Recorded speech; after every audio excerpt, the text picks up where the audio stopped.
بسم اللہ الرحمن الرحیم۔ السلام علیکم ورحمۃ اللہ وبرکاتہ۔ تھرڈ ایئر معہد اسلامیت لازمی کا باب دوم شروع کیا ہوا ہے، جو ہم احادیث نبوی صلی اللہ علیہ وسلم پڑھ رہے ہیں۔ 8 احادیث ہم پڑھ چکے ہیں، جس میں پہلی سب سے حدیث تھی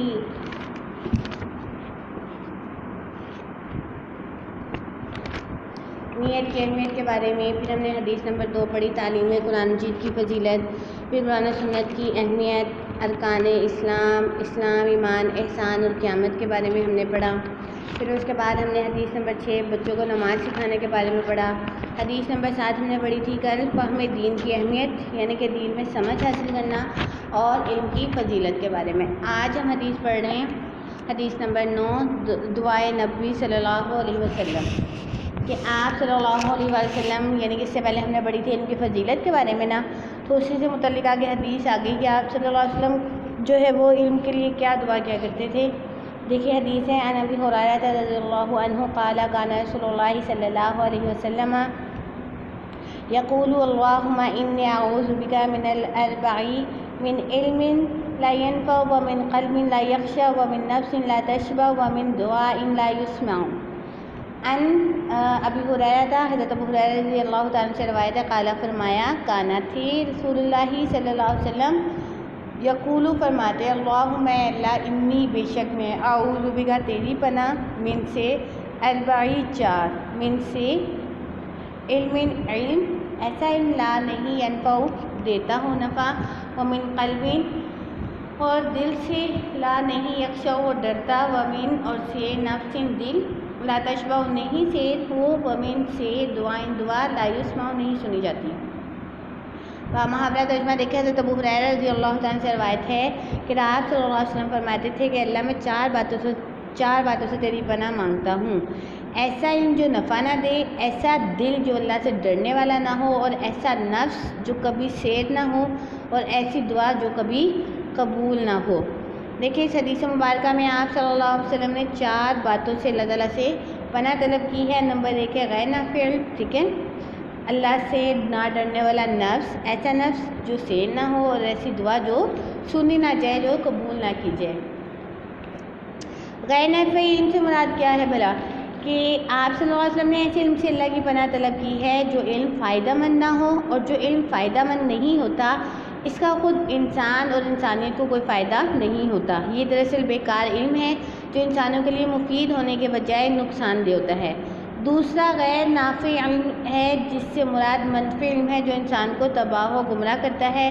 اس لیے نبی کریم صلی اللہ علیہ وسلم نے ایسے علم سے پناہ خداوندی طلب کی ہے۔ اس کا مقصد یہ ہے کہ ہمیں بھی ایسے علم سے بچنا چاہیے جو نفع دینے والا نہ ہو، مثلا جادو ٹونا وغیرہ۔ دوسری چیز جس سے پناہ طلب کی گئی ہے وہ ہے اللہ تعالیٰ سے نہ ڈرنے والا دل۔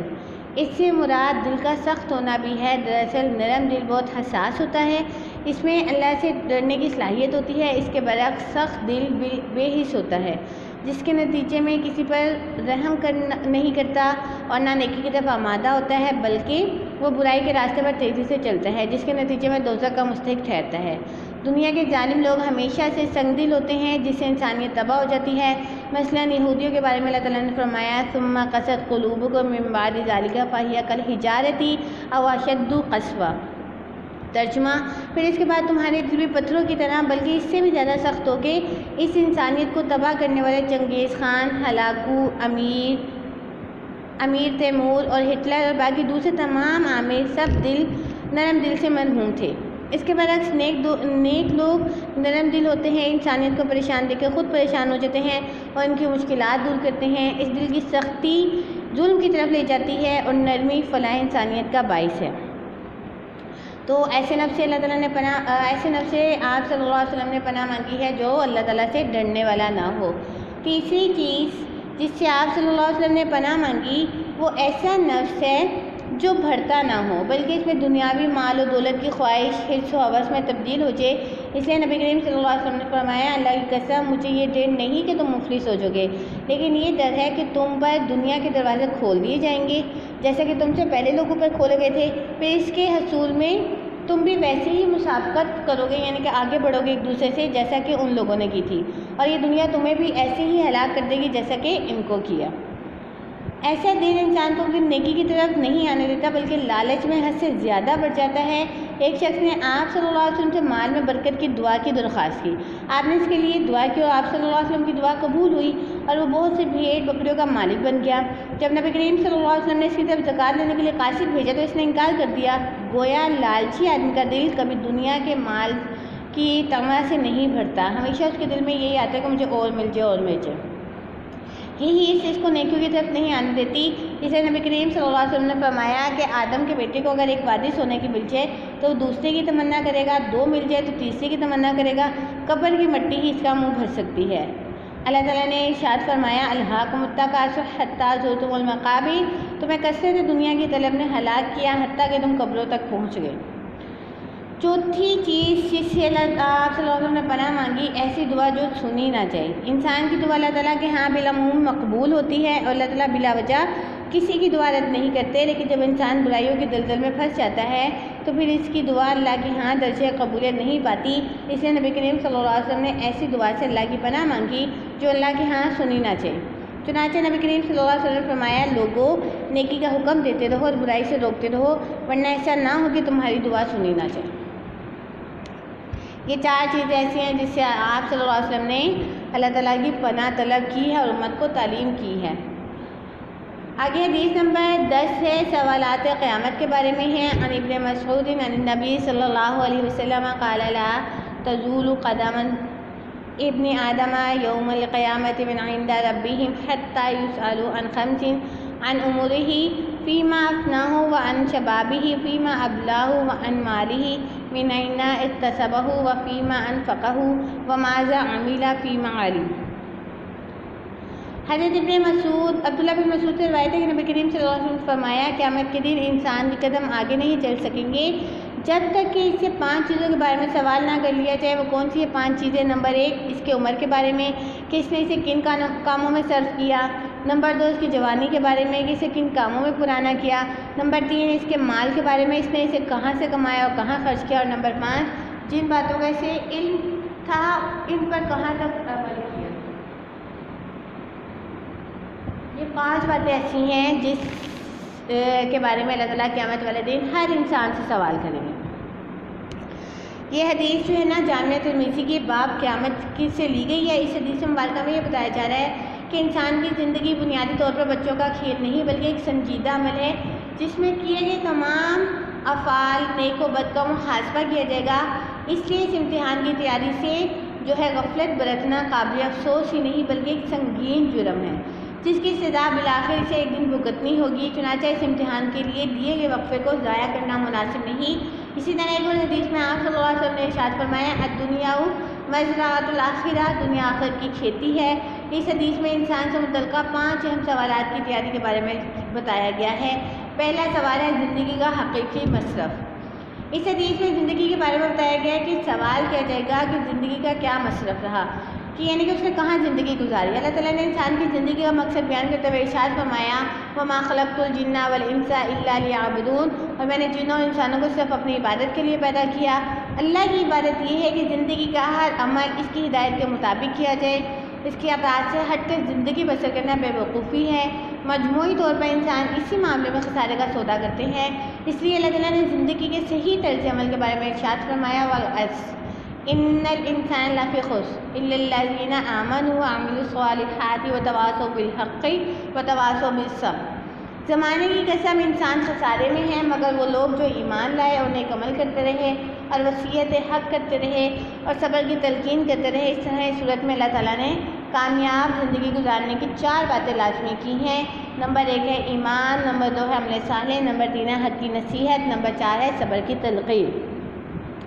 دوسری چیز جس کے بارے میں سوال کیا جائے گا وہ ہے جوانی، ٹھیک ہے۔ دیکھیں انسانی زندگی میں جوانی کی بہت زیادہ اہمیت ہے، ٹھیک ہے، زندگی کا ایک بہترین حصہ ہے۔ اس دور میں انسان کی صلاحیت جو اپنی جوبن پہ ہوتی ہیں یعنی کہ بالکل عروج پر ہوتی ہیں، وہ اچھائی اور برائی پر عمل کرنے کی زبردست صلاحیت رکھتا ہے۔ اس کے لیے جو جوانی والا جو ایک دور ہوتا ہے اس میں خاص طور پر انسان کو موز اور گھوڑا بننے کے بجائے پابند انسان کی طرح زندگی گزارنے کا حکم دیا گیا ہے کہ تم یہ نہ سوچو ہم بہت طاقتور ہیں ہم سب کچھ کر سکتے ہیں، بلکہ یہ سوچو کہ جس طریقے سے اللہ تعالیٰ نے حکم دیا اس کے مطابق زندگی گزارنی ہے۔ اس دور کی اپنائی ہوئی عادات صالح یعنی کہ نیک عادات یا بری عادات جو ہمیشہ کے لیے زندگی کا جز بن جاتی ہے، ظاہر ہے عادات بن جاتی، وہ ایک آپ کے اس میں رچ بس جاتی ہے۔ اس دور کے فتنوں مثلاً عشق بازی، زنا، فضول وقت ضائع کرنے سے دامن بچا کر اپنی صلاحیتوں، وقت اور دولت کے صحیح استعمال پر زور دیا گیا ہے تاکہ صلاحیتیں محفوظ رہ سکیں اور ان سے مثبت کام لیا جائے، اور جوانی کے بارے میں جب محاسبہ ہو تو تسلی بخش جواب دیا جا سکے۔ اس دور میں حصول علم، عمل صالح، خدمت انسانیت خدا کی رضا کے لیے کی جائے کہ جو نیک کام آپ جوانی میں کر سکتے ہیں وہ بڑھاپے میں یا عمر کے زیادہ ہونے کے ساتھ ساتھ اتنے وہ اچھے طریقے سے نہیں کر سکتے، کیونکہ ویسے بھی آتا ہے نا جوانی کا جو ہے عبادت اللہ تعالیٰ کے نزدیک زیادہ پسندیدہ عبادت ہے۔ تیسری چیز جس کے بارے میں سوال کیا جائے گا وہ ہے دولت، پیسہ، اس کا ذریعہ کہاں سے آیا، کہاں کمایا، کہاں خرچ کیا۔ دیکھیے دولت بذات خود جوانی کی طرح بہت نشہ آور ہوتی ہے جس کی وجہ سے انسان گمراہ ہو جاتا ہے۔ اگر محاسبہ دولت کا خیال نگہبان زندگی رہے تو بہتر ہے۔ انسان کو اپنی ذرائع آمدن کے متعلق معلوم ہونا چاہیے کہ یہ حلال ہے یا حرام۔ زندگی کے اعمال صالح کی قبولیت کی شرائط میں صرف حلال کا ہونا بنیادی شرط ہے، اس کے بغیر کوئی عمل قبول نہیں ہوتا۔ اس لیے آپ صلی اللہ علیہ وسلم فرمایا جو جسم رشوت یا کسی اور حرام طریقے سے پلا وہ جنت میں نہیں جائے گا، اس کے لیے آگ ہی بہتر ہے۔ ایک اور جگہ ارشاد فرمایا جو شخص حرام کا ایک لقمہ بھی اندر ڈالتا ہے اس کی 40 دن تک عبادت قبول نہیں ہوتی ہے۔ استغفر اللہ۔ کسب حلال کی فضیلت بیان کرتے ہوئے فرمایا کسی نے کبھی اس سے بہتر کھانا نہیں کھایا مگر جو اس کے ہاتھوں کی کمائی ہے، اور بے شک اللہ کے نبی داؤد علیہ السلام اپنے ہاتھ سے کام کر کے کھاتے تھے، اس لیے چوری، رشوت، جوئے اور ملاوٹ، ناپ تول میں کمی بیشی، جھوٹ اور دھوکے کی کمائی آخرت میں گلے پڑ جائے گی اور دنیا میں اقتصادی تباہی کا باعث بنے گی۔ آج ہمارے زوال کی وجہ حرام کی کمائی اور اس کے اثرات بد ہیں، اس لیے ہمیں اسے بچنا چاہیے اور ہاتھ سے کمانا۔ جتنے بھی اللہ تعالیٰ نے اس دنیا میں انبیاء کرام بھیجے، تقریباً 1,24,000 انبیاء کرام احادیث کی روایت کے مطابق جو ہے اللہ تعالیٰ نے دنیا میں بھیجے، سب نے محنت کر کے کمایا، کسی نے نہیں، اور کوئی کام جو یہ نہ سوچا کہ یہ چھوٹا ہے۔ جیسے آپ صلی اللہ علیہ وسلم نے جو ہے وہ بکریوں کا ریوڑ بھی چڑھایا، ٹھیک ہے۔ اب آپ یہ سوچتے ہیں کہ یہ تو بہت معمولی سا کام ہے، میں تو نبی ہوں، لیکن نبی نے ہر کام ہمیں کر کے دکھایا کہ اس میں کوئی شرم نہیں ہونی چاہیے۔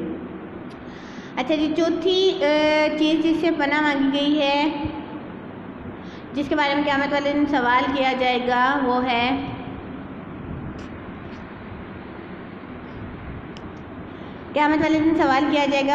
ہے کہ دولت کس طریقے سے خرچ کی، کس طریقے سے حاصل کی، کہاں خرچ کی۔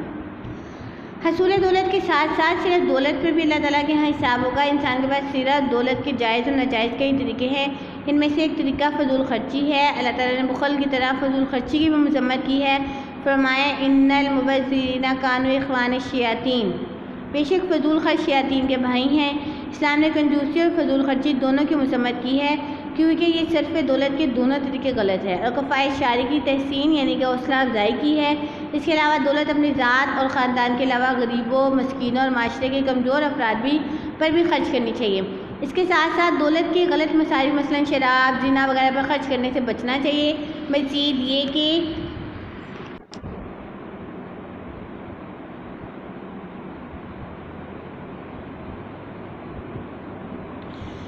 یہ کہ نمود و نمائش پر خرچ کرنے سے بھی بچنا چاہیے، کیونکہ اللہ تعالیٰ کے ہاں دولت خرچ کرنے کا حساب ہوگا اور غلط جگہ پر خرچ کرنے پر سزا ہوگی۔ نیز یہ کہ حرام چیزوں پر خرچ کرنے کی وجہ سے سخت عذاب آخرت ہوگا، اس لیے اللہ تعالیٰ نے صرف دولت کے تمام ناجائز طریقوں سے منع کیا ہے۔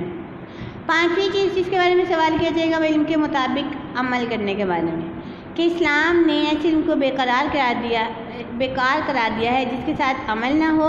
اس لیے نبی کریم صلی اللہ علیہ وسلم کا ارشاد ہے علم بغیر عمل کے وبال ہے اور عمل بغیر علم کے گمراہی ہے۔ ایک اور جگہ ارشاد فرمایا بے عمل عالم گدھ کی مانند ہے جو آسمان پر اڑتا ہے مگر زمین پر مردار کھاتا ہے۔ آج ہماری زندگی علم اور عمل کی جامع نہیں رہی، جس طرح علم آج عام ہے عمل کم ہوتا جا رہا ہے۔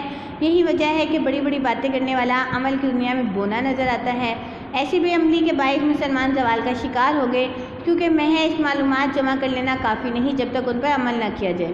یہی ہماری تباہی کا باعث ہے، اس لیے ہمیں ان 5 سوالوں کے جواب یاد رکھنے چاہیے۔